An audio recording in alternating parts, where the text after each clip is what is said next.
નમસ્કાર, આપ જોઈ રહ્યા છો સ્પાર્ક ટુડે ન્યૂઝ। આજરોજ આંબેડકર ભવન અલકાપુરી ખાતે જેમને ગુજરાત સરકારના કેબિનેટમાં સ્થાન મળ્યું છે તેવા મંત્રી પ્રદ્યુમન વાજા, રાજ્ય કક્ષાના મંત્રી શ્રીમતી મનીષાબેન વકીલ,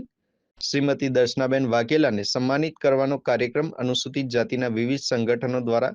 આયોજિત કરવામાં આવ્યો હતો, જેમાં સાંસદ શ્રી હેમાંગ જોશી, ધારાસભ્ય શ્રી કે રોકડિયા, ડોક્ટર જીવરાજ ચૌહાણ તેમજ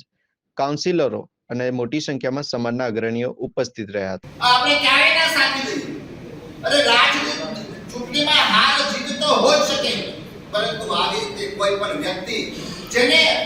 અમે પૂરા વિશ્વ સિમ્બોલ ઓફ નોલેજ જ્ઞાનનું પ્રતીક માને છે અને એ સિમ્બોલ ઓફ નોલેજ એ ભારત રત્ન માટે આ કોંગ્રેસની સરકાર લાયક ના કરે, તમે માનો છો કે નહીં કે બાબા સાહેબ આંબેડકર એ ભારત રત્ન માટે લાયક હતા? માનો છો કે નહીં? આટલા વર્ષો થયા આપણા સૌરાષ્ટ્રમાં અંકલ એક કહેવત છે કે જીવતા જગત જીવ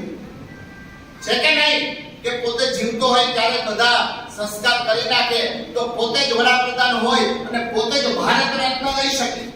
પરંતુ ડોક્ટર બાબા સાહેબ આંબેડકર જેવો વિશ્વનો વિચક્ષણ રાજપુરુષ, સૌથી શ્રેષ્ઠ વિદ્વાન વ્યક્તિ, સિમ્બોલ ઓફ નોલેજ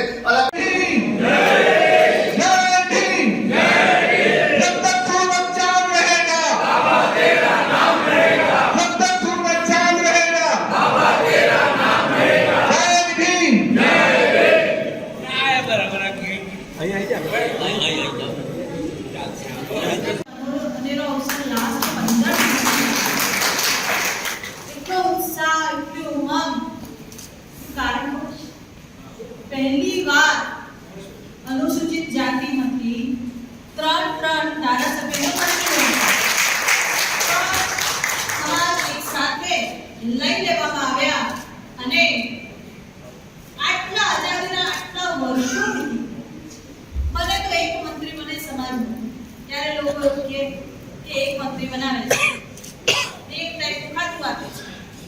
આ વખતે એવું થયું છે પ્રથમવાર ગુજરાત રાજ્યમાં આખા દેશમાં કે ત્રણ મંત્રી આપણે આ સમાજ ભારતીય જનતા પાર્ટીની સરકાર અને ખાતા પણ બહુ સુરક્ષા આપ્યા છે, બધાના ઉત્તમથી ઉત્તમ ખાતા આપ્યા છે અને આજે આ પ્રસંગે આપ સૌએ અમને ત્રણને સાથે